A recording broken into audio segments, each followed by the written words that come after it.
Welcome to our comprehensive guide on using the Dispojekt Safety Syringe with SIP Shield. The SIP Shield ensures easy movement free from the risk of needle stick injuries. Before giving the medication, make sure you have a new Dispojekt syringe, medication vial, alcohol swabs, and a sharps container. Take the syringe out of the blister pack. Hold the syringe straight, enabling a clear view of its complete structure, including the syringe and the protective SIP shield covering the needle. Gently open the SIP shield with a single finger to take the needle out. Be careful not to touch the needle while removing the protective shield.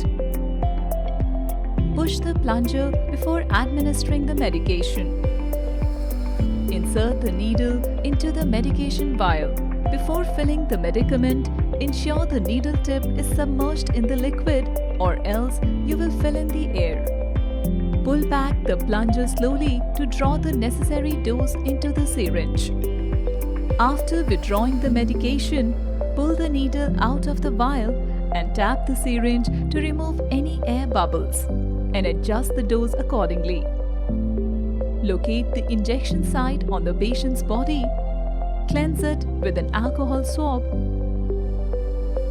and insert the needle at a suitable angle. Administer the medication by slowly pushing down the plunger. After administering the full dose, slowly push the SIP shield until it fully covers the needle.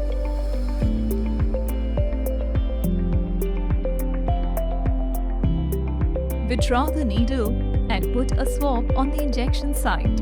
Once the shield covers the needle, position the syringe at a suitable angle on the table. Press the syringe against the table until the click sound is heard. The click sound confirms that the needle is now locked in place. This demonstrates that the needle is firmly locked and cannot be taken out of the protective shield. Dispose of the syringe in a sharps container for safety. Know more about Dispojekt syringe with SIP Shield at hmdhealthcare.com.